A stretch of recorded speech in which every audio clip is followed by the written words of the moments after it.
नमस्कार दोस्तों, मेरा नाम है आशीष। मैं एक स्टॉक मार्केट इन्वेस्टर हूं और शेयर बाज़ार पे वीडियोस बनाता हूं। और शेयर बाज़ार में जो लिस्टेड कंपनीज़ हैं, उन कंपनीज़ का फंडामेंटल एनालिसिस करता हूं और उन कंपनीज़ को पे वीडियोस भी बनाता हूं और उन पे आगे फर्दर उन कंपनीज़ को ट्रैक भी करता हूं। क्वार्टर ऑन क्वार्टर उन कंपनीज़ को ट्रैक करके उन पे वीडियोस बनाता हूं। तो आज मैं जिस कंपनी की बात करने वाला हूं, उस पे मैंने पहले ही डिटेल्ड वीडियो बनाया हुआ है। उस कंपनी का नाम है आरआर काबिल। अगर आपने वीडियो नहीं देखा है, तो आप जाके उस वीडियो को देख सकते हैं।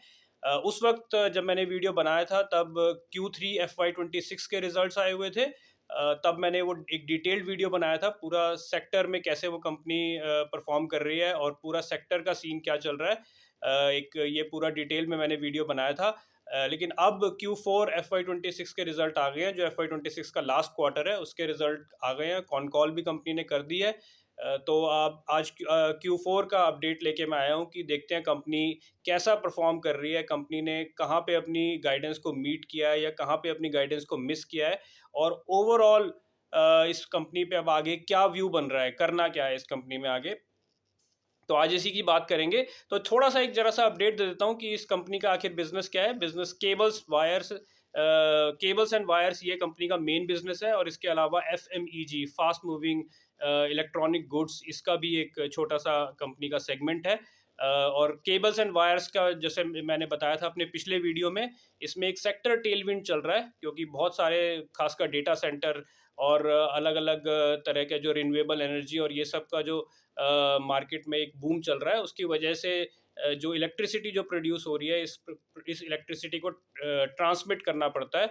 और उस ट्रांसमिशन के लिए केबल्स का इस्तेमाल होता है। तो केबल्स एंड वायर्स में भी जो केबल्स है, ये सेगमेंट, इसमें एक सेक्टर टेलविंड अच्छा खासा चल रहा है।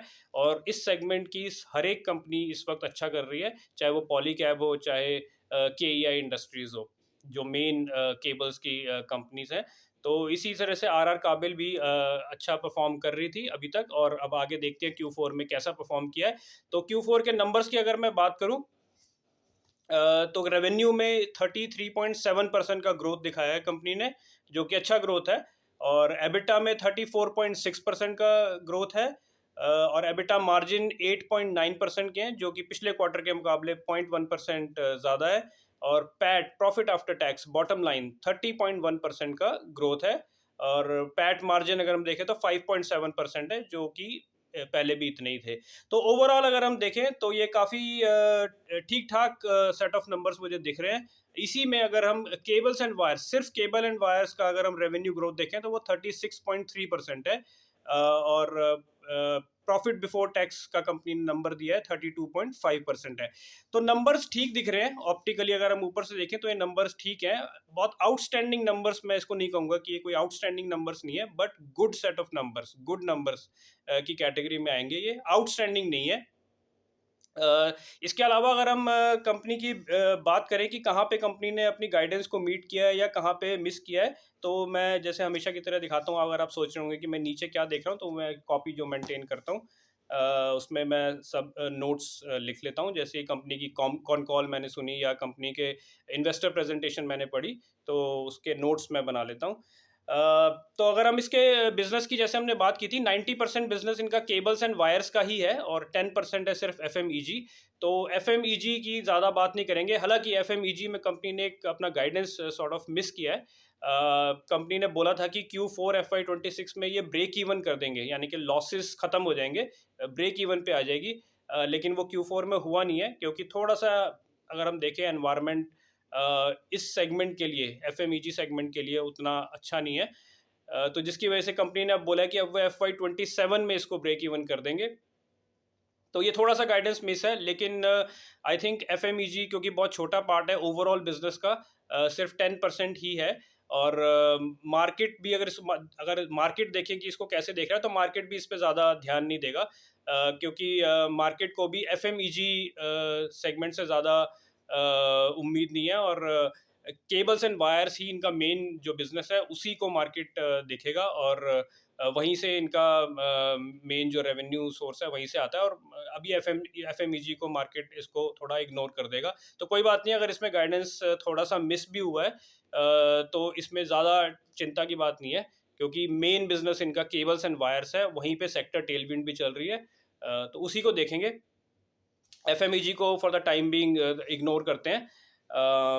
अगर हम केबल्स एंड वायर्स में देखें तो हालांकि रेवेन्यू में अच्छी ग्रोथ दिखाई है इन्होंने, लेकिन दो प्रॉब्लम कंपनी में निकल के सामने आई है। एक पहली प्रॉब्लम है कि volume growth, volume growth company का 10% ही रहा है। ये कम वॉल्यूम ग्रोथ है, काफ़ी कम वॉल्यूम ग्रोथ है। हालांकि अगर हम इसका देखें कि कंपनी का, क्योंकि कंपनी का एक्सपोर्ट भी है, 26% जो है कंपनी का टोटल जो बिजनेस है, 26% उसमें से एक्सपोर्ट का सेगमेंट है, और उस 26% का 40% मिडल ईस्ट में एक्सपोर्ट करती है कंपनी।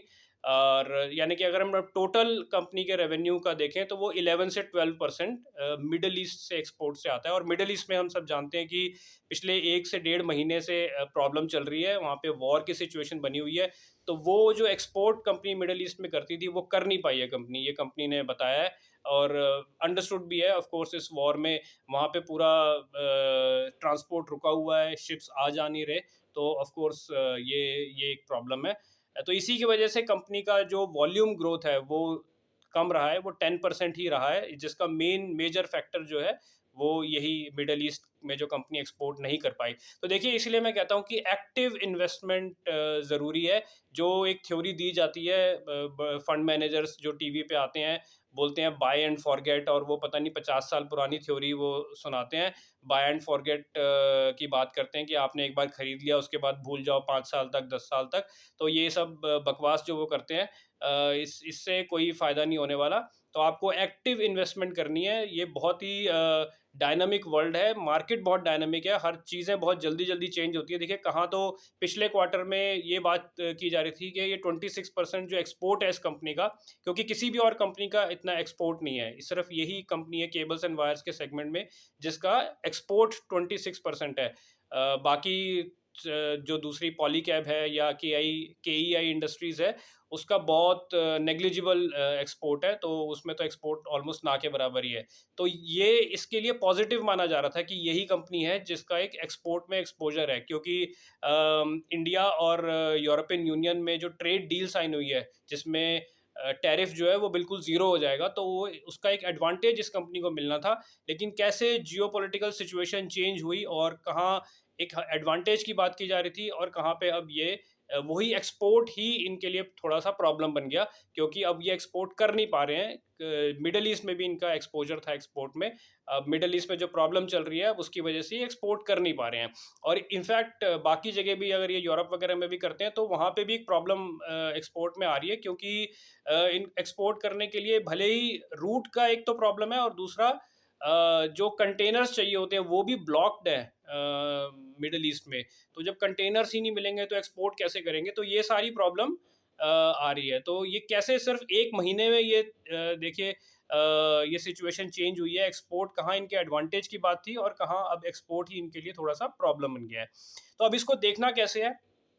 इसको देखना ऐसे है कि अब नेक्स्ट क्वार्टर में इस कंपनी को बहुत क्लोजली ट्रैक करना पड़ेगा, और नेक्स्ट क्वार्टर में देखना पड़ेगा कि कंपनी इस और कंपनी ने क्लियरली बोल भी दिया है कि क्योंकि ये प्रॉब्लम अभी भी सॉल्व नहीं हुई है, तो अब ये जो फर्स्ट क्वार्टर के रिजल्ट्स आएंगे, फर्स्ट क्वार्टर 1 FY 2027, उसमें इसका मिडल ईस्ट का इम्पैक्ट आएगा। और वो कंपनी ने क्लियरली बोल दिया जो टोटल रेवेन्यू का इनका 11 to 12% है उसमें इम्पैक्ट आएगा। बट अब इसको इसको इस तरह से देखना चाहिए कि ये प्रॉब्लम अगर तो नेक्स्ट क्वार्टर के रिजल्ट आने से पहले ये सॉल्व, जो कि जिसमें अभी 3 महीने हैं, होपफुली ये प्रॉब्लम 3 महीने में सॉल्व हो जाएगी। तो अगर ये प्रॉब्लम सॉल्व हो जाती है अगले 15-20 दिन, 1 महीने में, तो मार्केट जो भी इम्पैक्ट आएगा अब इस क्वार्टर में इसको इग्नोर करेगी, क्योंकि मार्केट फॉरवर्ड लुकिंग होता है, और मार्केट इसको वन टाइम प्रॉब्लम देखेगा और वन टाइम इम्पैक्ट देखेगा, और इस प्रॉब्लम को मार्केट इग्नोर करेगा। और मार्केट फ्यूचर की तरफ देखेगा कि ठीक है, इस क्वार्टर में प्रॉब्लम थी बट अब तो प्रॉब्लम सॉल्व हो गई है। अगर ये सॉल्व हो जाती है तो नेक्स्ट क्वार्टर में आई थिंक सब कुछ ठीक रहेगा। तो बट ये डिपेंड करता है कि अगर इस क्वार्टर में ये प्रॉब्लम सॉल्व हो जाती है, अगले 1 महीने में, 1.25 महीने में, जो भी है उसमें अगर ये प्रॉब्लम सॉल्व होती है तो फिर मार्केट इस प्रॉब्लम को इग्नोर करेगा। और फिर ऑफ कोर्स इनका एक्सपोर्ट भी ओपन हो जाएगा, इनके वॉल्यूम्स भी बेटर हो जाएंगे। तो लेकिन कंपनी की जो मैनेजमेंट है उसकी कैपेबिलिटी इस चीज़ से पता चलेगी कि कंपनी डिस्पाइट द प्रॉब्लम अब तो कंपनी को क्लियरली पता भी है ये प्रॉब्लम, और ये भी है क्लियर है कि ये प्रॉब्लम कब सॉल्व होगी पता नहीं है। तो ये चीज़ क्लियर है, तो कंपनी अब इस प्रॉब्लम का जो इम्पैक्ट है वो कैसे मिनिमाइज़ करती है? क्योंकि अब जो मिडल ईस्ट में ये एक्सपोर्ट नहीं कर पा रहे हैं, तो ऑफ कोर्स कंपनी ने इसके बारे में कुछ सोचा होगा। अगर यही मैनेजमेंट की कैपेबिलिटी होती है कि उसको कंपनी कहीं और बेच सकती है, तो अगर कहीं और बेच सकती है, कहीं और किसी दूसरी ज्योग्राफी में जा सकती है, या डोमेस्टिकली उसको बेच सकती है, तो किस तरह से उसका इम्पैक्ट जो है वो कम से कम कर दे, जो टोटल 11-12% का जो इम्पैक्ट है उसको और कम कर दे। यही मैनेजमेंट की कैपेबिलिटी है, ये देखना पड़ेगा अब नेक्स्ट क्वार्टर में, जब Q1 के FY 27 के रिजल्ट आएंगे तो उसमें कंपनी कैसा करती है। तो जो मैंने एक और वॉल्यूम की जो बात की, 10% जो कम आया वॉल्यूम, उसका मेन रीज़न मिडल ईस्ट का एक्सपोर्ट ही है।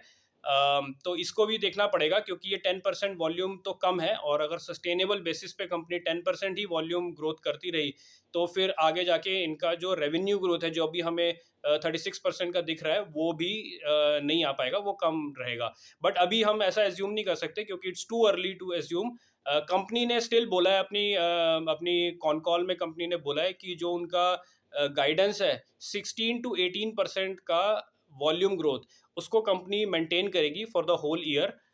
तो कंपनी ने बोला है कि नेक्स्ट क्वार्टर्स में कंपनी केबल्स में, क्योंकि कंपनी आगे फॉरवर्ड जो केपेक्स भी करने वाली है, उसमें मेजर केबल्स का केपेक्स है, वायर्स का कम है, क्योंकि केबल्स में ही बड़ी ज़्यादा डिमांड जो दिख रही है कंपनी को। तो कंपनी ने ये बोला है कि केबल्स में 25% का वॉल्यूम ग्रोथ, अराउंड 25% का वॉल्यूम ग्रोथ कंपनी करने को देख रही है, और वायर्स में 10 to 11% का। तो ओवरऑल अगर हम देखें, तो कंपनी ने बोला है कि 17 to 18% का ग्रोथ कंपनी, वॉल्यूम ग्रोथ की बात हो रही है, वो कंपनी कर देगी। ऐसा कंपनी ने फ्यूचर का गाइडेंस दिया है, और इस साल भी अगर हम पूरा देखें, तो वॉल्यूम ग्रोथ कंपनी ने 16% का किया है। तो कंपनी का गाइडेंस 16 to 18% का ही है, और ये कंपनी अभी भी बोल रही है कि पूरे ईयरली बेसिस पे 16 to 18%, 17-18% के आसपास ये वॉल्यूम ग्रोथ कर देंगे। तो अगर इसमें देखें हम, अगर कंपनी 17-18% का वॉल्यूम ग्रोथ करती है, तो बाकी जो है वैल्यू ग्रोथ से आएगा, तो टोटल अगर हम इसकी ग्रोथ देखें, तो फिर कंपनी 30% के आसपास अपना रेवेन्यू ग्रोथ कर देगी। लेकिन ये इसी पे डिपेंड करेगा कि अगर कंपनी 17-18% का वॉल्यूम ग्रोथ ला पाती है कि नहीं। तो अभी इस क्वार्टर में तो 10% वॉल्यूम ग्रोथ ही रहा, बट ये कंपनी बोल रही है कि गोइंग फॉरवर्ड ये वॉल्यूम ग्रोथ इम्प्रूव हो जाएगा। जो इनका लॉन्ग टर्म गाइडेंस है 17-18% का वॉल्यूम ग्रोथ, वो ये ले आएंगे।